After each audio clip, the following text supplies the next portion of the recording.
Hi everyone, welcome to Achievers Academy. आज के इस वीडियो में हम देखेंगे sample question paper term 1 section B 24 questions. तो ध्यान से वीडियो देखना, आप एंजॉय करने वाले सेशन बहुत आपको अच्छा लगेगा। So let's start. तो आज करते हैं solve section B of sample paper. Section B consist of 24 questions. यहाँ पर भी 24 क्वेश्चंस हैं जो कि सीरियल नंबर 24 से स्टार्ट 25 से स्टार्ट हो रहा है, 48 तक जाएगा। तो इतने क्वेश्चंस आपके 24 क्वेश्चंस हैं। Attempt any 20 question from this section. यहाँ भी आपको ध्यान रखना है, आपको वही 20 क्वेश्चन अटेम्प्ट करने हैं जो आपको एक्चुअल में आते हैं। जिन क्वेश्चंस में कन्फ्यूज़न हो उनको आप पहले ही सर्किल बनाकर कोई मार्क बना लीजिए कि इनको मुझे नहीं सॉल्व करना है, क्योंकि आपके जो 20 क्वेश्चंस पहले सॉल्व किए हुए हैं वही इवेल्युएट होंगे। ठीक है, अब देखो क्वेश्चन क्या आपका, लाइमस्टोन है। Limestone is heated and gives x and carbon dioxide. अब यहाँ एक्स क्या है ये देखना है आपको। लाइमस्टोन ध्यान आ रहा होगा आपको, फॉर्मूला क्या होता है, calcium carbonate. Limestone is calcium carbonate. और हमें पता है जब कैल्शियम कार्बोनेट को हीट करते हैं तो वो कैल्शियम ऑक्साइड को क्लाइम देता है और प्लस कार्बन डाइऑक्साइड देता है। तो यहाँ ये ध्यान आ रहा होगा आपको, ये रिएक्शन डिकम्पोजिशन रिएक्शन बच्चे बहुत लिखते हैं कि CaCO3 gives on heating gives CaO plus CO2। ये बहुत ही कॉमन रिएक्शन है जो कि बच्चे लिखते हैं इसको। सेकेंडली, चूँकि इसमें हीट इन्वॉल्व हो रही है तो ये एंडोथर्मिक रिएक्शन है। यहाँ पर कैसी रिएक्शन हो जाती है, ये एंडोथर्मिक रिएक्शन। अब यहाँ पर ये एरो ध्यान से देखना, ये एरो कहाँ पर शो हो रहा है आपका, ये एरो शो हो रहा है कहाँ पर, सिर्फ X के साथ में, यानी CaO कैल्शियम ऑक्साइड, और ये है प्लस H2O। तो ये रिएक्शन भी आपकी बहुत ही कॉमन रिएक्शन है, CaO प्लस H2O। ये जो कॉम्बिनेशन रिएक्शन की फर्स्ट रिएक्शन है, ध्यान आ गया होगा आपको, बनता है आपका स्लेक्ड लाइम और प्लस हीट इवॉल्व होती है क्योंकि ये एक्सोथर्मिक रिएक्शन है। तो ये वाली जो रिएक्शन है ये रिएक्शन है आपकी एक्सोथर्मिक रिएक्शन। ठीक है, अब देख लेते हैं क्या पूछा है आपसे। Identify the correct option from the given table which represents the type of reactions occurring in step 1 and step 2। तो हमने देखा था स्टेप 1 में एंडोथर्मिक है, स्टेप 1 में एक्सोथर्मिक है। देख लेते हैं। देखो एंडोथर्मिक में A क्रॉस है, एक्सोथर्मिक यस रॉन्ग है, ये ऑप्शन भी रॉन्ग है क्योंकि एक्सोथर्मिक नहीं लिखा स्टेप 2 को। C option is the correct option hair. क्यों? क्योंकि देखो यहाँ पर एंडोथर्मिक स्टेप 1 हो गया, स्टेप 2 एक्सोथर्मिक, तो यही हमने देखा था। तो ये जो ऑप्शन C है ये हमारा करेक्ट ऑप्शन है। तो आंसर क्या हो गया यहाँ पर आपका, option C is the correct answer. Question 26, in which year is concentration of hydrogen ion the highest. किस ईयर में concentration of hydrogen ion highest है। यहाँ पर ये pH वैल्यू दिया है, यहाँ पर रेन का pH वैल्यू दिया है। ठीक है, तो हमें पता है कि जो pH है उसका इन्वर्सली प्रोपोर्शनल होता है। जो pH होती है वो क्या होता है आपका, इन्वर्सली प्रोपोर्शनल होता है टू HN। मीन्स pH ज़्यादा है तो HN कॉन्सेंट्रेशन कम होगा, pH कम है तो HN कॉन्सेंट्रेशन ज़्यादा होगा। तो यहाँ पर हम क्या देख सकते हैं कि pH कहाँ पर कम है, हमें देखना है HN कॉन्सेंट्रेशन कहाँ हाईएस्ट है, तो हम देखेंगे pH कहाँ पर कम है। तो यदि मैं इस ग्राफ को देखूँ तो यहाँ पर pH सबसे ज़्यादा कम है 2002 ईयर में। तो ये मेरा करेक्ट आंसर आ जाता है 2002। तो यहाँ पर आंसर गिवन है A ऑप्शन 2002। तो yes it is the correct answer. 2008 pH ज़्यादा है, यहाँ पर ये रॉन्ग हो गया। 2011 में भी pH ज़्यादा है यानी कि HN कॉन्सेंट्रेशन बहुत कम हुआ। 2005 में भी HN कॉन्सेंट्रेशन कम है क्योंकि pH ज़्यादा है यहाँ पर। ठीक है, तो केवल एक 2002 इज़ द करेक्ट आंसर। तो answer is option A। Question 27, the diagram shows the reaction between metal and dilute HCl। Dilute acid कह सकते हो। तो मेटल हमें पता है जब भी मेटल रिएक्ट करता है विद एसिड, डाइल्यूट एसिड, तो क्या बनता है, ये पहले भी एक क्वेश्चन में मैंने आपको बता रखा है, मेटल सॉल्ट बनता है और प्लस हाइड्रोजन गैस बनती है। तो यहाँ पर दिखाया हुआ आपको, दीज 4 टेस्ट ट्यूब्स में आपको दिखाया है, यहाँ पर दिखाया जिंक है और हाइड्रोक्लोरिक एसिड है। इसमें क्या है आपका जिंक और डाइल्यूट HCl है। इस वाले में आपका क्या है, मैग्नीशियम है प्लस डाइल्यूट HCl है। इसमें आपका आयरन है प्लस HCl तो है ही, और यहाँ पर कॉपर के साथ में HCl है। तो पूछा आपसे what is the reason for different behaviour of magnesium in the test tube B. आपको यहाँ पर टेस्ट ट्यूब बी में क्या बिहेवियर डिफरेंट दिख रहा है? देखो, तुम कहोगे कि किस तरह से हम देखें, तो देखो यहाँ पर जो आपका जिंक मेटल है, जो आयरन है, कॉपर, ये सब नीचे सेटल हो गए यहाँ पर एसिड के साथ, लेकिन जो मैग्नीशियम है ये फ्लोट कर रहा है। तो यही इसका एक डिफरेंट बिहेवियर शो हो रहा है यहाँ पर। अब ऑप्शन देखते हैं क्या कहते हैं। Magnesium is lighter element than HCl, ये ऑप्शन रॉन्ग है। Magnesium reacts with dilute HCl to produce H2 gas which helps in floating. Yes, ये हमारा करेक्ट है। आपको यदि याद हो तो आपने पढ़ा था कि मैग्नीशियम जब वाटर से रिएक्ट करता है वहाँ भी हाइड्रोजन गैस बनती है और मैग्नीशियम को फ्लोट होता है। क्यों? क्योंकि जो हाइड्रोजन गैस बनी वो स्टिक, आपको दिख भी रहा है, स्टिक कर गई है इसकी सरफेस पर, और उसमें जो बबल्स हैं हाइड्रोजन गैस के, वो स्टिक कर जाते हैं, और बिकॉज ऑफ दीज बबल्स, क्योंकि इनमें एयर है, ये लाइटर हो जाता है और फ्लोट करता है। Third option, magnesium react with dilute HCl to produce N2 gas, wrong है। फोर्थ ऑप्शन में to produce carbon dioxide gas, ये भी रॉन्ग है। तो हमारा आंसर यहाँ पर जो हो जाता है दैट इज ऑप्शन बी, कि it reacts with dilute HCl to produce hydrogen gas which helps in floating. Clear? समझ में आ गया अच्छे से? Very good. Question 28, the table shown below gives information about 4 substances A, B, C and D। ठीक है, दिख रहा है हमको कि ये सब्सटेंसेस दिए हैं A, B, C, D, इनके मेल्टिंग पॉइंट्स दिए हैं। A का दिया है 295, B का दिया है 1210, देन C का 1890, D इज़ 1160। तो पूछे आपसे इलेक्ट्रिकल कंडक्टिविटी भी दी है, सॉलिड में A गुड है, लिक्विड में भी गुड है, गुड कंडक्टर है। B जो है वो पुअर कंडक्टर है सॉलिड में, लेकिन गुड कंडक्टर है लिक्विड में, एक्वस में। सी भी पुअर कंडक्टर है सॉलिड में, लेकिन गुड कंडक्टर है लिक्विड और एक्वस सॉल्यूशन में। डी जो है वो 1160 जिसका मेल्टिंग पॉइंट है, दोनों केसेस में it is a poor conductor of electricity. आपसे पूछा है identify ionic compounds from the above given substances. तो इसमें हमें पता है आयनिक कंपाउंड का जो प्रॉपर्टीज़ हमने पढ़ी है उसमें क्या है, एक तो मेल्टिंग पॉइंट दिया, तो हम उससे रिलेटेड देख लेते हैं कि इसके हाई मेल्टिंग पॉइंट होते हैं। ठीक है ना, क्या होता है? हाई मेल्टिंग पॉइंट होते हैं। तो यस, हम देखेंगे कि इसका हाई मेल्टिंग पॉइंट है। और दूसरी प्रॉपर्टी हमने देखी थी कि these are good conductor in molten state. ठीक है ना, और मॉल्टन स्टेट और in aqueous solution, not in solid state. तो हम देख लेते हैं यहाँ पर। देखो, ए तो हमारा रॉन्ग है क्योंकि ये सॉलिड में भी गुड कंडक्टर है, ये हमारा ऑप्शन रॉन्ग है और मेल्टिंग पॉइंट भी बहुत ज़्यादा नहीं है इसका। बी का यस मेल्टिंग पॉइंट हाई है, पुअर कंडक्टर सॉलिड में, गुड कंडक्टर, ये हमारा आयनिक कंपाउंड हो गया। सी भी हमारा आयनिक कंपाउंड की तरह बिहेव कर रहा है, ये भी हो गया हमारा। डी नहीं है क्योंकि ये पुअर कंडक्टर दिखाया है इवन लिक्विड एंड एक्वस। तो हमें देखना है हमारा ऑप्शन बी और सी करेक्ट जाता है। यहाँ पर बी ऑप्शन है जिसमें आपका बी एंड सी है। ए बी है, रॉन्ग हो गया। ए बी डी भी रॉन्ग है, ए सी डी भी रॉन्ग है, डी ऑप्शन। तो हमारा बी ऑप्शन जो है वो करेक्ट ऑप्शन है। Answer is option B. ठीक है, जिसमें आंसर बी एंड सी है। क्लियर? तो इस तरह समझकर आप क्वेश्चन करोगे। देखते हैं question 29। Vinay observe that the stain of curry on a white shirt becomes reddish brown. ठीक है ना, When soap is scrubbed on it, हमने पढ़ा था कि यदि सोप हम रगड़ते हैं जिस पर करी का दाग आ जाता है, येलो कलर का दाग जो टर्मरिक का होता है, तो वो रेडिश कलर में हो जाता है। But it turns yellow again when the shirt is washed with the plenty of water, ये भी हमने देखा है। तो पूछा what might be the reason of this observation. First is soap is acidic in nature और soap is basic in nature. हमने देखा है जो टर्मरिक है, ठीक है ना, इसका जो एक्शन है एसिड में कोई भी एक्शन नहीं है, मीन्स कलर चेंज नहीं होगा, और बेस के साथ में ये रेडिश ब्राउन कलर देता है। ये हमें याद होना चाहिए जिसके कलर चेंजेस हैं किसी भी इंडिकेटर के।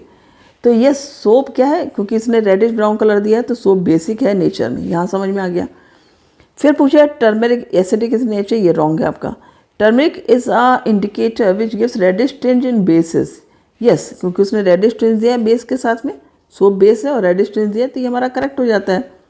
लास्ट ऑप्शन है turmeric is a natural indicator which gives reddish tinge in acid, ये भी रॉन्ग है। तो मेरे कौन से आंसर करेक्ट हैं? 2 and 3 आर करेक्ट। तो यहाँ पर आप ऑप्शन देख लोगे, ऑप्शन ए 1 2 ये रॉन्ग है हमारा। बी ऑप्शन हमारा करेक्ट है जिसमें 2 and 3 लिखा हुआ है। ठीक है, तो आंसर क्या हो गया आपका? Option B, right. 1 and 4 भी रॉन्ग है, 2 and 4 भी रॉन्ग है। क्लियर? समझ में आ गया अच्छे से? Very good. Question 30, in which of the following setups would the bulb glow. अब ये याद आ गया होगा, ये एनसीईआरटी की एक्टिविटी है, इसमें आपके 4 सेटअप्स दिखाए हैं, 4 सेटअप्स हैं, इसमें आपको बताना है किस कंडीशन में बल्ब ग्लो करेगा। देखो फर्स्ट सेटअप में हमारे पास क्या है, यहाँ पर HCl सॉल्यूशन है, यानी कि एसिड है। ठीक है, हमें पता है कि जब एसिड है तो जब इसको एसिड को वाटर में मिक्स करेंगे यानी एक्वा सॉल्यूशन बनाएंगे तो क्या होगा, ये आइंस में डिसोशिएट हो जाएगा, डिसोशिएट इनटू आइंस। तो चूंकि आइंस बन जाएंगे H+ और Cl माइनस आइंस सपोज बन जाएंगे, तो क्या होगा, ये आइंस यहाँ पर मूव करेंगे और जो यहाँ पर ये दोनों इलेक्ट्रोड के बीच में जो स्पेस है वहाँ पर भी आइंस का फ्लो होगा और इस तरह से इलेक्ट्रिकल कंडक्शन पूरा हो जाएगा और बल्ब जो है वो ग्लो करेगा इस कंडीशन में। तो हमारा फर्स्ट ऑप्शन करेक्ट ऑप्शन है। सेकेंड ऑप्शन, यहाँ पर क्या शुगर सॉल्यूशन है, ये डिसोशिएट नहीं होगा तो यहाँ पर बल्ब भी ग्लो नहीं करेगा, ग्लो वहीं करेगा जहाँ पर सब्सटेंस डिसोशिएट होगा इनटू आयंस। थर्ड है अल्कोहल इन वाटर, यहाँ पर भी डिसोसिएशन नहीं होगा, अल्कोहल एंड शुगर दोनों ही डिसोशिएट नहीं होंगे आयंस में, so bulb will not glow. और लास्ट ऑप्शन है आपका lime water, yes lime water हो गया आपका बेस। तो बेस भी जो है जब आपका वाटर में ऐड किया जाएगा एक्वा सॉल्यूशन होगा, ये भी आयंस में डिसोशिएट हो जाएगा, हाइड्रोक्साइड आयन बनेंगे इसके। ठीक है, कैल्शियम और आयंस और हाइड्रोक्साइड आयन, क्योंकि कैल्शियम हाइड्रोक्साइड है, लाइम वाटर क्या आपका कैल्शियम हाइड्रोक्साइड। तो ये जब डिसोशिएट होगा वाटर में मिलने के बाद में आयंस में, तो कैल्शियम आयंस और हाइड्रोक्साइड आयंस बनेंगे। तो पॉजिटिव आयंस जाएंगे नेगेटिव इलेक्ट्रोड की ओर और नेगेटिव आयंस जाएंगे आपके पॉजिटिव इलेक्ट्रोड की ओर और बल्ब ग्लो करेगा। तो बल्ब किन कंडीशन में ग्लो करेगा, सेकंड ऑप्शन में और फोर्थ ऑप्शन में। तो हम देख लेते हैं, फर्स्ट एंड सेकंड रॉन्ग हो गया, फर्स्ट एंड फोर्थ करेक्ट है, C2 3 4 ये भी रॉन्ग है, 1 2 4 भी रॉन्ग है। तो हमारा जो ऑप्शन बी है वो हमारा करेक्ट आंसर है, जिसमें हमने देखा first condition and fourth condition, इन दोनों कंडीशन में बल्ब ग्लो करता है। क्लियर। तो सारी एक्टिविटीज़ बहुत ध्यान से पढ़नी है आपको, आप देख रहे हो कि एक्टिविटीज़ पे बेस्ड क्वेश्चंस आपसे पूछे जाते हैं। अब question number 31 to 35 consist of 2 statements. यहाँ पर आपके असर्शन रीजन क्वेश्चंस शुरू हो जाते हैं, 5 क्वेश्चन हैं असर्शन रीजन के, तो उनको आपको देखना है। Answer these question selecting the appropriate options given below. ये वही ऑप्शन है जो आपने प्रैक्टिस में कर रखे हैं, कई बार मैंने भी वीडियो में आपको दिखा रखे हैं इस तरह के ऑप्शंस। फिर से एक बार पढ़ लो इसको। Both A and R are true means assertion भी ट्रू है, रीजन भी ट्रू है, and R is the correct explanation of A। Correct explanation है असर्शन का रीज़न, तो हमारा ऑप्शन A हो जाएगा। ऑप्शन बी होगा in case if A and R both are true means assertion reason दोनों ट्रू हैं, and R is not correct explanation of A। R जो है वो रीज़न करेक्ट एक्सप्लेनेशन नहीं है, तो हम B लिखेंगे। C होगा असर्शन ट्रू है, रीज़न फॉल्स है। D होगा असर्शन फॉल्स है, रीज़न ट्रू है। अब देखते हैं इसके questions. Question number 31, assertion fresh milk in which baking soda is added takes a longer time to set as curd. Yes, it is true. What it is? True. Baking soda decreases the pH of fresh milk to below 6. ये wrong है हमारा। This is false. क्यों false है? देखो हमेशा ध्यान रखना assertion का reason कैसे आप देखोगे कि करेक्ट है या रॉन्ग है। या तो ये फॉल्स ही है, क्योंकि जो बेकिंग सोडा है वो पीएच को बढ़ाएगा, क्योंकि बेसिक नेचर बढ़ाएगा बेकिंग सोडा, और पीएच को नीचे जाना डिक्रीज़ करना मतलब एसिडिक सॉल्यूशन हो रहा है। जबकि जब हमने यदि बेकिंग सोडा मिलाया है मीन्स इसका पीएच ऊपर जाएगा। तो हमारा असर्शन ट्रू है और रीज़न जो है वो फॉल्स है। तो हमारा कौन सा ऑप्शन हो जाता है? आंसर इज़ एयर सी ऑप्शन। ठीक है, यानी कि A is true and R reason is false. Second 32 question देखते हैं। Assertion decomposition of vegetable matter into compost is an endothermic reaction. ये आपका फॉल्स स्टेटमेंट है। ये एक्सोथर्मिक रिएक्शन होती है जो वेजिटेबल मैटर का कंपोस्ट में चेंज होता है। ठीक है, और रीज़न क्या है? Decomposition reaction involves break down of single reactant into simpler products. Yes, ये ट्रू है। तो यहाँ पर आपका आंसर हो जाता है ऑप्शन डी। ठीक है, जिसमें आपका असर्शन फॉल्स है और रीज़न ट्रू होता है। अब यहाँ पर क्या है आपका 33 question. C 33 question assertion resins and gums are stored in old xylem tissues in plants. Yes, ये ट्रू है, आपका करेक्ट है। Reason, resins and gums facilitate transport of water molecules, ये आपका रॉन्ग है, दिस इज़ फॉल्स। क्यों? क्योंकि यहाँ पर रेजिन और गम्स ऐसा कोई भी फंक्शन नहीं करते हैं कि वाटर मॉलिक्यूल्स के ट्रांसपोर्ट में हेल्प करें। तो यहाँ पर हमारा आंसर अगेन कौन सा हो जाता है? Option C is the correct option है, जहाँ पर आपका असर्शन ट्रू है और रीज़न फॉल्स है। Question 34, assertion sky appears blue in the day time. Yes, very true. हमें पता है कि स्काई का कलर क्या होता है आपका डे टाइम में? ब्लू होता है। Reason white light is composed of 7 colours. Yes, ये भी ट्रू है। लेकिन यहाँ पर अगेन क्या है, जो आपका रीज़न है वो करेक्ट एक्सप्लेनेशन नहीं है। तो जब करेक्ट एक्सप्लेनेशन नहीं होता है तो कौन सा ऑप्शन करेक्ट होता है आपका? B option. Question 35, the table given below shows the reaction of a few elements with acids and bases to evolve hydrogen gas. ठीक हो गया। यहाँ पर एलिमेंट्स हैं आपके ABCD और यहाँ पर दिया है कि एसिड से रिएक्शन हो रहा है। कौन कर रहा है, कौन नहीं कर रहा है? बेस से कौन रिएक्शन कर रहा है, नहीं कर रहा है। पूछा आपसे which of these elements form amphoteric oxides. ठीक है, हमें पता है मेटल जो है वो बेसिक ऑक्साइड्स बनाते हैं, लेकिन कुछ मेटल्स एम्फोटेरिक ऑक्साइड्स बनाते हैं। यदि एम्फोटेरिक ऑक्साइड है तो ये रिएक्ट करेगा एसिड विद एसिड भी और ये रिएक्ट करेगा विद बेस भी, क्योंकि ये दोनों बिहेवियर शो करता है, एसिडिक बिहेवियर भी और बेसिक बिहेवियर भी। तो यहाँ पर हम देख लेंगे कि किसकी रिएक्शन एसिड के साथ भी हो रही है, बेस के साथ भी हो रही है, तो वही हमारे एम्फोटेरिक ऑक्साइड्स बनाएंगे एलिमेंट्स। तो ए की रिएक्शन तो किसी से नहीं हो रही है, ये तो ऑप्शन आपका यहाँ पर जो है वो गलत हो जाता है। बी की रिएक्शन हो रही है, यस, एसिड से भी रिएक्शन कर रहा है, बेस से भी कर रहा है, तो ये एम्फोटेरिक ऑक्साइड फॉर्म करेगा। सी बेस से रिएक्शन नहीं कर रहा है, ये नहीं फॉर्म कर रहा है amphoteric oxide. Again D acid से भी रिएक्शन कर रहा है, बेस से भी रिएक्शन कर रहा है, एम्फोटेरिक ऑक्साइड बना रहा है। यानी ऑप्शन कौन कौन से हमारे करेक्ट हो गए? B and D. तो यहाँ पर हमारा ऑप्शन बी जो है आंसर कौन सा हो गया हमारा? Option B is the correct answer. यहाँ पर ये देखो, यहाँ पर डी में भी बी एंड डी लिख गया है, शायद या तो मिस प्रिंटिंग हो गई है, जो भी है, लेकिन हमारा ऑप्शन बी हमने जो देखा पहले, B and D is correct option. A and D wrong है, सी एंड ए भी रॉन्ग है, तो सी भी रॉन्ग है। ठीक है, तो हमारा आंसर आ जाता है। Clear? Question number 36. In which of the following groups of organisms blood flows through the heart only once during one cycle or passes through the body? हमें पता है कि जो हमारा डबल सर्कुलेशन होता है उसमें during one cycle twice blood flow होता है थ्रू हार्ट। ठीक है ना? तो यहाँ पर है during one cycle once the blood flows. तो ये हमें पता है किस केस में होता है, हमारा ये होता है फिश के केस में, राइट? तो यहाँ पर हम देख लेते हैं कौन सी कैटेगरी है। ए रैबिट, पैरट, टर्टल, ये रॉन्ग है। बी फ्रॉग, क्रोकोडाइल, पिजन भी रॉन्ग है। वेल, लेबियो, पेंगुइन भी रॉन्ग है। Shark, dog fish and stingray, ये हमारा करेक्ट आंसर है।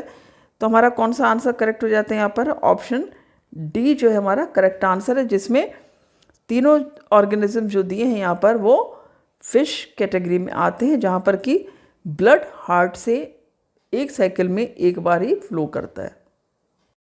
क्वेश्चन है, what is common between extensive network of blood vessels around walls of alveoli and the glomerulus of nephron? देखो, दोनों में ही, चाहे वो नेफ्रॉन के ग्लोमेरुलस है, आपको पता है कि जो आपका ये वोमेन कैप्सूल होता है उसमें बहुत सारी ब्लड वेसल्स होती हैं जिसको हम बोलते हैं ग्लोमेरुलस। तो ये क्या होता है? ये थिन वॉल्ड कैपिलरीज होती हैं। क्या होता है ये? Thin walled capillaries. ठीक है, सेम होती हैं these capillaries present in walls of alveoli. यहाँ भी थिन वॉल्ड कैपिलरीज होती हैं, रिचली सप्लाइड विथ ब्लड। ठीक है ना, it is richly supplied with blood. तो ये हमें पता है, जो हाँ भी कैपिलरीज हैं इस तरह के जहाँ पर एब्जॉर्प्शन हो रहा है, चाहे वो नेफ्रॉन में है, चाहे एल्वुलाई में है, या फिर लंग्स के एल्वुलाई में हो गया, और इवन विलाई जो आपका होता है। ठीक है, तीनों जगह पर जो है वो कैपिलरीज होती हैं जो कि रिचली सप्लाइड विद ब्लड होती है। तो हम यहाँ पर ऑप्शन देख सकते हैं, thick walled arteries richly supplied with blood, no. Thin walled veins, no. Thin walled capillaries poorly supplied, no. Thin walled capillaries richly supplied with blood, yes. तो हमारा आंसर क्या करेक्ट है यहाँ पर? Option D. क्लियर? आगे समझ में? Very good. Question 38, plants use completely different processes for excretion as compare to animals, which one of the following process is not followed by the plants for excretion. यदि तुम्हें याद हो तो NCERT book में भी आपके इसके कुछ पॉइंट्स दिए हुए हैं, क्वेश्चन भी है कि प्लांट्स किस तरह से प्लांट्स में एक्सक्रीशन टेक प्लेस करता है। तो ये जो पॉइंट्स पढ़ोगे आप ऑप्शंस के, आपको क्लियर समझ में आ जाएगा। फर्स्ट पॉइंट है they can get rid of excess water by transpiration. Yes, it is correct. यदि एक्सेस वाटर है प्लांट के अंदर तो ट्रांसपिरेशन से ही वो वाटर को एग्जिट करते हैं, तो ये करेक्ट है। हमें देखना है विच इज़ नॉट फॉलोड, हमें रॉन्ग ऑप्शन यहाँ पर देखना है, ठीक है। They selectively filter toxic substances through their leaves, तो ये हमारा रॉन्ग ऑप्शन है। It is not followed means plants, ये जो है प्लांट्स में एक्सक्रीशन में ये कोई प्रोसेस नहीं होती है कि वो सेलेक्ट करते हैं कौन से टॉक्सिक सब्सटेंस हैं, उनको फिल्टर कर दें अपनी लीव्स के थ्रू, ये नहीं होता है। तो हमारा जो करेक्ट ऑप्शन है वो ऑप्शन बी हो जाता है यहाँ पर। फिर आपका waste products are stored as resins and gums, ये भी ऐसा होता है प्लांट्स में। And they excrete waste substance in the soil around them, ये भी होता है। तो ये तीनों तो हमारे करेक्ट ऑप्शन हैं, means it happens in plants during excretion. लेकिन जो बी ऑप्शन है ये नहीं होता है, तो हमारा करेक्ट ऑप्शन कौन सा है? हमारा ऑप्शन बी। तो आंसर क्या हो गया हमारा? Option B is the correct answer. 39 question, if the power of a lens is -4.0 D dioptre then it means that the lens is a. अब यहाँ पर ऑप्शन पढ़ लेते हैं। Concave lens of focal length -50 metre, concave lens of focal length +50 centimetre, concave lens of focal length -25 centimetre, convex lens of focal length -25 metre. तो देखो हमें यहाँ पर फोकल लेंथ दी हुई है, हमें देखना है कौन सा लेंस है, कौन सी फोकल लेंथ है। तो जब भी जो आपकी पावर है माइनस में है तो ये तो आपका क्लियर हो जाता है कि बात हो रही है यहाँ पर कॉन्केव लेंस की। कौन सा लेंस होगा ये? Concave lens. ये तो आप क्लियर कट याद रखो एक चीज़। सेकेंड थिंग, हमारा जो पावर का फॉर्मूला होता है वो होता है P = 1/f। अब यहाँ पर हमारी पावर दी हुई है -4.0, हमें f निकालना है। तो f के लिए क्या हुआ आपका? 1/f = हो गया -4.0, तो f = हो गया आपका 1/-4 = हो गया आपका -0.25 मीटर, राइट। ये मीटर में आया। If I convert it into centimetre तो ये क्या हो जाएगा? फोकल लेंथ हो जाएगी -25 सेंटीमीटर, बिकॉज 1 मीटर है 100 सेंटीमीटर, ठीक है। तो 0.25 को यदि आप 1 metre = 100 centimetre, so if 0.25 metre you convert into centimeter, it will be 0.25 multiply 100 is equal to 25 centimetre. Minus sign है वो रहेगा। अब देखो कॉन्केव लेंस हुआ क्यों? क्योंकि हमारी फोकल लेंथ माइनस में है, पावर माइनस में, तो लेंस हमारा कॉन्केव लेंस है। तो कॉन्वेक्स वाले तो हमारे पहले ही रॉन्ग हो जाते हैं, जहाँ पर कॉन्वेक्स लेंस है हमें उसमें आगे देखना नहीं है। अब कॉन्केव लेंस में फोकल लेंथ -50, ये भी रॉन्ग है। हमारा -25 सेंटीमीटर फोकल लेंथ, ये हमारा आंसर करेक्ट आया है, तो हम इस पे जा सकते हैं। तो सी ऑप्शन हमारा करेक्ट हो जाता है। कौन सा ऑप्शन?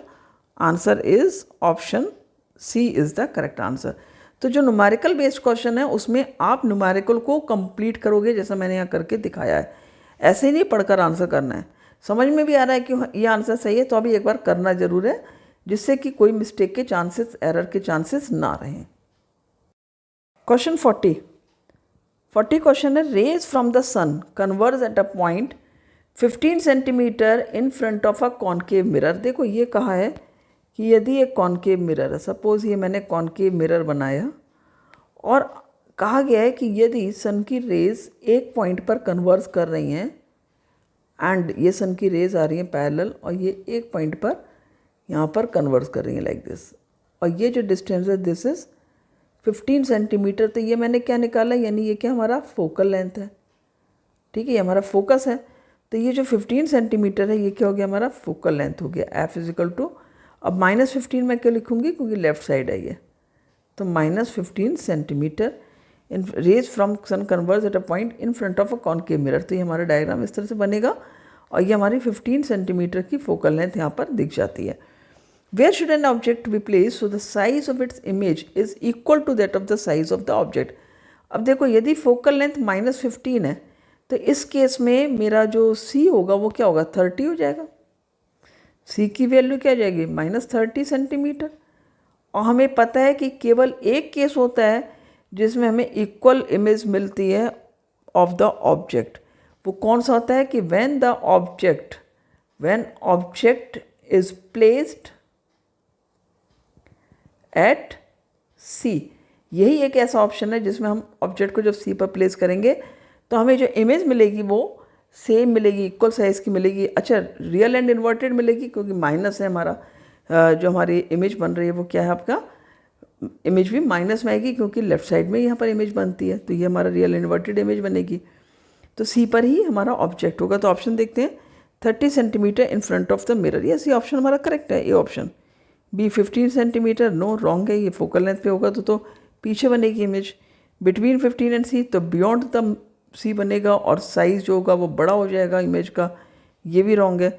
मोर देन 30 सेंटीमीटर यानी बियॉन्ड C ऑब्जेक्ट है तो बिटवीन C एंड F बनेगा, साइज़ भी छोटा हो जाएगा। तो वेरी क्लियर कट हमारा आंसर आ जाता है ऑप्शन A। समझ में आ गया अच्छे से? तो जब भी इस तरह के क्वेश्चंस आएंगे थोड़ा रिलैक्स होकर के पेशेंस के साथ पढ़ोगे और आंसर सॉल्व करके इस तरह से करोगे। क्वेश्चन 41,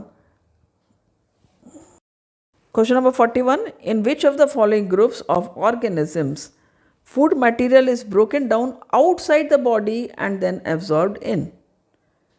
ठीक है, तो ये हमारा केस बनता है फंगाई में। फंगाई में जो फूड मटेरियल होता है वो बॉडी से बाहर डाइजेस्ट होता है। जैसे मैं बात करूँ, यहाँ भी अमीबा है, अमीबा में तो बॉडी के अंदर होता है, ग्रीन प्लांट्स में भी अंदर होता है। तो जो फूड जो डाइजेस्ट हो रहा है, जो ब्रोकन डाउन हो रहा है फूड मटेरियल, वो किस में बाहर होता है, फंगाई में। तो हमारा ए ऑप्शन तो कैंसिल हो जाता है। B option, yeast mushroom bread mould, yes ये करेक्ट है। ये सारे फंगाई के ही आपके एग्जाम्पल्स हैं। So this is the correct option, answer is option B. यहाँ पर पैरामीशियम अमीबा कस्कटा ये भी नहीं है, रॉन्ग है। कस्कटा, लाइस एंड टेपवर्म ये भी, क्योंकि ये पैरासिटिक हो गए, लाइस एंड टेपवर्म और कस्कटा तीनों पैरासिटिक टाइप ऑफ ऑर्गेनिजम्स हो गए, तो ये भी हमारा रॉन्ग है। तो हमारा आंसर कौन सा सही हो गया, answer is option B. Clear, good. Question 42, in a person the tubule part of the nephron is not functioning at all, what will be its effect on urine formation। तो जब यदि ट्यूब्यूल पार्ट फंक्शन नहीं कर रहा है तो urine पे क्या फॉर्मेशन पे क्या इफेक्ट होगा। हमें पता है जो ट्यूब्यूलर पार्ट होता है यानी ये जो वॉमेंस कैप्सूल होता है, राइट, ये वॉमेंस कैप्सूल है, इसका जो ये ट्यूब्यूलर पार्ट होता है, यहाँ पर स्टार्टिंग में जो ये पार्ट होता है इस तरह से करके ट्यूब्यूल पार्ट होता है, तो यदि फंक्शन नहीं कर रहा है, हमें पता है यहीं पर क्या होता है, वाटर का एब्जॉर्प्शन होता है। तो यदि ये फंक्शन नहीं कर रहा है मीन्स वाटर का एब्जॉर्प्शन नहीं हो पाएगा, और वाटर एब्जॉर्प्शन नहीं हो पाएगा तो यूरिन डाइल्यूट हो जाएगा मोर, राइट। तो urine will be more diluted here, so that urine will not be formed, ये रॉन्ग ऑप्शन है। Quality and quantity of urine is unaffected, ये भी रॉन्ग है। Urine is more concentrated, yes it is wrong. क्यों, क्योंकि urine is more diluted, this is the correct option, क्योंकि यहाँ पर वाटर एब्जॉर्ब नहीं होगा तो यूरिन और भी ज़्यादा डाइल्यूट रहेगा। Clear, good. Question number 43, if the real image of a candle flame formed by a lens is 3 times the size of the flame, तो ये क्या दिया आपको, मैग्नीफिकेशन दिया है 3 टाइम्स, तो आप लिख सकते हो मैग्नीफिकेशन इज इक्वल टू 3। अब ये 3 पॉजिटिव है या नेगेटिव है कैसे देखोगे, रियल इमेज है तो यानी -3 हो गया।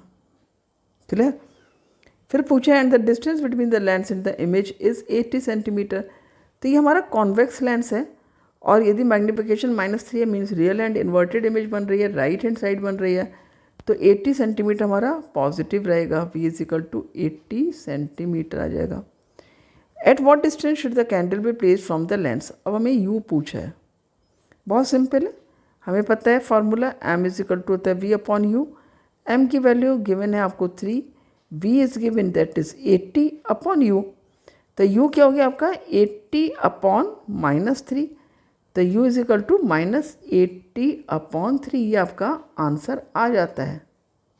क्लियर, तो यहाँ पर कौन सा है ऑप्शन, ए नहीं है, -80 है, -40 भी नहीं है, -40/3 भी नहीं है, डी -80/3 सेंटीमीटर। तो हमारा आंसर क्या करेक्ट हो जाता है यहाँ पर? Option D is the correct answer. या क्लियर, समझ में आया? तो ध्यान से क्वेश्चन को पढ़ना है, पेशेंसफुली पढ़ना है। 44, this is the principal axis and this is the concave mirror. ठीक है, कॉनकेव मिरर में ये आपका फोकस है एंड ये कर्वेचर है, इसके बीच में आपका ऑब्जेक्ट प्लेस्ड है।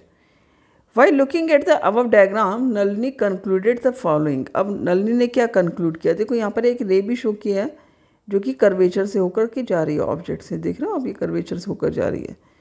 तो नलिनी ने क्या फिगर आउट किया है, देखते हैं। The image of the object will be a virtual one. Nalini कह रही है इमेज जो है वो वर्चुअल होगी। सेकेंड ऑप्शन है the reflected ray will travel along the same path as the incident ray but in the opposite direction. तो देखो ये ऑप्शन तो सही लग रहा है, क्योंकि यहाँ से जब रे जाती है, जब सेंटर ऑफ कर्वेचर से जाती है, तो ये गई इसी पाथ में, फिर ये लौट कर आएगी। ठीक है, तो ये बी ऑप्शन तो हमारा करेक्ट है। See the image of the object will B inverted. Image जो है वो ऑब्जेक्ट की इन्वर्टेड होगी, ये भी करेक्ट है। This is a concave mirror and hence the focal length will be negative, which one of the above statements are correct. तो हमारा थर्ड ऑप्शन भी करेक्ट है एंड फोर्थ ऑप्शन भी करेक्ट है। केवल फर्स्ट ऑप्शन रॉन्ग है जिसमें लिखा है the image of the object will be virtual one. तो हमारे कौन कौन से ऑप्शन करेक्ट है? Second, third and fourth. यहाँ पर देख लेते हैं। ए फर्स्ट एंड सेकंड ये रॉन्ग हो जाता है, बी फर्स्ट एंड थर्ड ये भी रॉन्ग हो जाता है, C second, third and fourth this is correct and D also is wrong. तो हमारा आंसर क्या करेक्ट है यहाँ पर? Answer is C option is the correct answer. बहुत सिंपल क्वेश्चंस आते हैं, बस ध्यान से आपको पढ़ना है। Question number 45, in the above diagram light is travelling through different media. ठीक है, यहाँ पर ये जो डायग्राम दिया है इसमें लाइट क्या है? Through different media. आर ये मीडियम 1 है, 2, 3 एंड अगेन 1 है। It is noted that a scientist that angle 1 is equal to angle 3। ये एंगल 1 है यहाँ पर, ठीक है, दिस इज एंगल 1, ये इक्वल है एंगल 3, ये कहा है साइंटिस्ट ने, and is equal to angle 4, right. But angle 2 is lesser than angle 1, ये हमें दिख भी रहा है यहाँ पर, ये लेसर है। तो विच of the following statement would be correct? अब हम देखते हैं कौन से स्टेटमेंट यहाँ पर करेक्ट है। Medium 1 is denser than medium 3 but its density is equal to medium 2। देखो लिखा है medium 1 is denser than medium 3, तो मीडियम 1 और मीडियम 3 का जो एंगल है वो इक्वल है, तो यानी ये ऑप्शन तो रॉन्ग है। दोनों की जो डेंसिटी है वो सेम होगी, मीडियम 1 की और 3 की। ठीक है, तो this one is wrong. Medium 2 is the rarest medium. Medium 2 तो डेंसर है, क्योंकि यहाँ पर जो एंगल ऑफ रिफ्रैक्शन है वो कम हो गया है, तो ये भी हमारा रॉन्ग हो जाता है। Medium 3 is denser than medium 1, ये भी रॉन्ग है, क्योंकि मैंने कहा कि मीडियम 3 और मीडियम 1 चूँकि एक सा एंगल बन रहा है तो यहाँ पर डेंसिटी भी सेम होगी। अब medium 1 and 3 are essentially the same medium, correct, but medium 2 is the denser than 1 and 3, तो ये करेक्ट है, क्योंकि देखो मीडियम 2 जो है वो डेंसर है। Medium 2 is denser than 1 and 3, 1 and 3 तो सेम हो गया हमारे, तो मीडियम 2 जो है वो डेंसर है देन 1 एंड 3, तो ये हमारा ऑप्शन डी करेक्ट हो जाता है यहाँ पर। तो हमारा आंसर क्या है यहाँ पर? Option D. क्लियर? आगे समझ में अच्छे से? यहाँ पर देखो ऑप्शन साफ साफ दे रखे हैं कि ये तीनों एंगल क्लियर इक्वल हैं। Angle 1 is equal to angle 3 is equal to angle 4, यानी यहाँ पे तीनों मीडियम सेम हो रहा है, मीडियम 1 और मीडियम 3 सेम है, मीडियम 2 में डेंसर है, simple. Question number 46, the refractive index of flint glass is 1.65। तो जो refractive index of flint glass है वो कितना है? 1.65 and that for alcohol is 1.36 with respect to air. यानी ये दोनों refractive index with respect to air दिखाया, यानी फ्लिंट ग्लास का विद रिस्पेक्ट टू एयर कितना है आपका? सिंपली ए भी लिख सकते हो आप इसको, 1.65, और refractive index of alcohol with respect to air ये कितना है आपका? 1.36। और पूछे आपसे refractive index of flint glass with respect to air is what? तो ये जाएगा आपका NGA, फ्लिंट ग्लास का with respect to air upon refractive index of alcohol को एयर लिख देती हूँ मैं यहाँ पर विद रिस्पेक्ट टू एयर। तो ये हमारी वैल्यू आ रही है 1.65 अपॉन 1.36, यही है हमारा। ठीक है, the refractive index of glass with respect to alcohol क्या हो जाएगा? अल्कोहल को मैं AL से शो कर दे रही हूँ यहाँ पर, ये अपने डेसिमल हटा दो, ठीक है। अब इसको 136 से आपने डिवाइड किया 165 को, तो 1 ज़ा 136 आ गया, ये 5 में से 6 गया 9 आ गया आपका, राइट। फिर 5 में से 3 गया 2 आ गया, पॉइंट लगाया यहाँ पर 0 आ गया। So it will be now divided by 2, 2 6 ज़ा 12, 2 3 ज़ा 6 एंड 1 7 एंड 2 1 ज़ा 2, ठीक हो गया, वेरी गुड। तो यहाँ पर 10 में से 2 गया 8 हो गया आपका, 8 में से 7 गया 1, अगेन 0 आ जाएगा, तो अगेन 1 टाइम जाएगा। यस, यहाँ पर बी मैच कर रहा है इससे, तो हमारा रिफ्रैक्टिव इंडेक्स कितना आ गया? 1.25 and this is the correct answer. So option B is the correct answer. या क्लियर हुआ? सही से समझ में आ गया ना? ये इसका फॉर्मूला रहेगा। तो इस तरह से जब भी कोई आपसे पूछा जाता है तो आप इस तरह से क्वेश्चन कर सकते हो कि आपको 2 रिफ्रैक्टिव इंडेक्सेस दिए विद रिस्पेक्ट टू एयर, तीसरा आपको जिसके वर्सेस निकालना है, लाइक अल्कोहल के उससे निकालना है, तो अल्कोहल को आपने नीचे ले लिया था यहाँ पर, ठीक है, ग्लास को आपने ऊपर लिया था। ग्लास का पूछा है विद रिस्पेक्ट टू अल्कोहल, तो आप इस तरह से इसको लिखोगे, ग्लास का ऊपर लिखोगे न्यूमरेटर में, अल्कोहल का नीचे। क्लियर हो गया? Very good. क्वेश्चन 47, देखो क्वेश्चन 47 अगेन एक न्यूमेरिकल बेस्ड क्वेश्चन है, ठीक है। यहाँ पर ये जो फिगर आप देख रहे हो, ये फिगर क्या शो कर रही है कि कॉन्वेक्स लेंस है जिसके फोकस और ऑप्टिकल सेंटर के बीच में आपका ऑब्जेक्ट रखा है और ये इसकी इमेज बन रही है। क्लियर हो गया? अब यहाँ पर जो वर्चुअल इमेज बन रही है, तो यहाँ पूछा क्या है ये देख लेते हैं। The above lens has a focal length of 10 centimetre. तो लेंस की जो फोकल लेंथ है वो 10 सेंटीमीटर, और ये ध्यान रखने कॉन्वेक्स लेंस है। यहाँ बहुत ध्यान देने वाली बात होती है आपकी साइन की, नहीं तो कंप्लीट आंसर आपका रॉन्ग हो जाता है। तो जो फोकल लेंथ है उसकी वैल्यू कितनी आई? 10 सेंटीमीटर। ये किस में है? प्लस में। The object of height 2 millimetre is placed. तो हाइट की जो ऑब्जेक्ट की जो हाइट है वो कितनी है आपका? 2 मिलीमीटर। तो 2 मिलीमीटर का मतलब क्या हो जाता है? 0.2 सेंटीमीटर। क्लियर हुआ? Is placed at a distance of 5। तो ये डिस्टेंस तो आपकी 10 सेंटीमीटर थी, ये डिस्टेंस कितनी है आपकी? 5 सेंटीमीटर। तो यू कितना है? -5 सेंटीमीटर।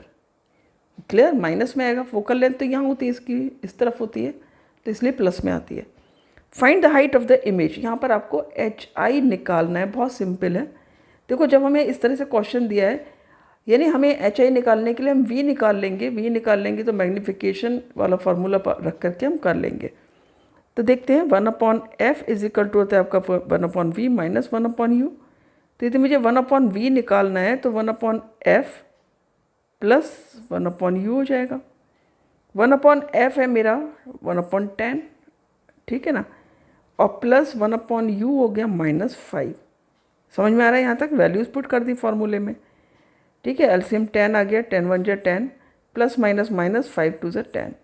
तो ये हमारा जो v की वैल्यू आ रही है वो कितना आ रहा है हमारा? 1/b हो रहा है हमारा -1/10। तो v इज इक्वल टू जो है ना -10 सेंटीमीटर। समझ में आ रहा है ना? हम इस रेसिप्रोकल कर लेते हैं, तो किसकी वैल्यू आ गई हमारी? v की वैल्यू आ गई। अब हमें दूसरा फॉर्मूला यहाँ पर रखना है। ये हमारा m is equal to v/u is equal to HI/HO, height of the image and height of the object. तो हम इस फार्मूले से हमें अब निकालना है, इतना हमें चाहिए, m की ज़रूरत नहीं है। तो v/u, v कितना है मेरा? -10, u कितना है मेरा? -5। HI मुझे निकालना है, HO मुझे पता है कितना है? 0.2 सेंटीमीटर। क्लियर हुआ? क्यों सेंटीमीटर में ले रहे हैं? क्योंकि सारी वैल्यूज़ हमारी सेंटीमीटर में है। तो HI हो गया माइनस, देखो माइनस माइनस तो कैंसिल कर दो, तो सिंपली यहाँ पर क्या हो गया आपका? 10 आ जाएगा यहाँ पर, ठीक है। माइनस माइनस कैंसिल कर दिया, तो 10 मल्टीप्लाई, ये दोनों मल्टीप्लाई हो जाएंगे, 0.2 अपॉन क्या आ गया? 5 आ गया, 5 HI से मल्टीप्लाई करेगा, तो 5 2 जा 10, तो ये कितना आ गया मेरा? 0.4 centimetre.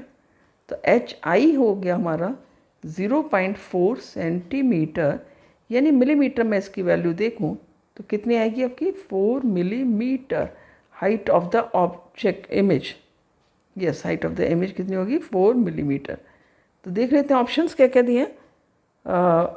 4 centimetre, 6.67 millimetre, no 4 millimetre. ये C option is the correct option here. ठीक है, तो आंसर क्या हो गया आपका? Option C is the correct. ये वाला आपका करेक्ट ऑप्शन है। 3.33 भी रॉन्ग है।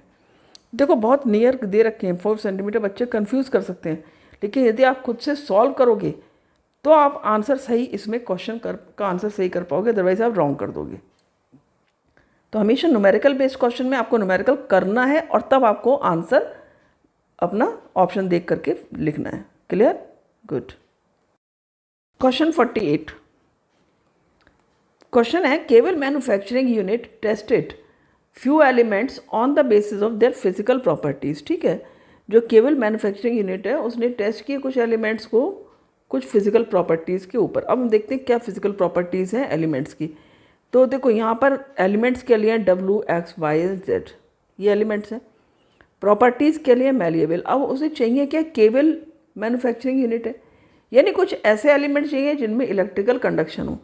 ठीक है, तो अब यहाँ पर हम देखेंगे, पूछा है कि क्वेश्चन पूछा है विच of the above element were discarded for the use by the company.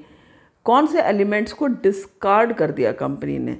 ठीक है, तो हमें देखो, जब हमें कोई भी मैन्युफैक्चरिंग के लिए केबल मैन्युफैक्चरिंग चाहिए, मीन्स कंडक्शन चाहिए, हमें कंडक्शन तो चाहिए एलिमेंट का, साथ ही हमें चाहिए कि मेल्टिंग पॉइंट जो हो वो हाई हो, जिससे वो जल्दी से मेल्ट ना हो पाए।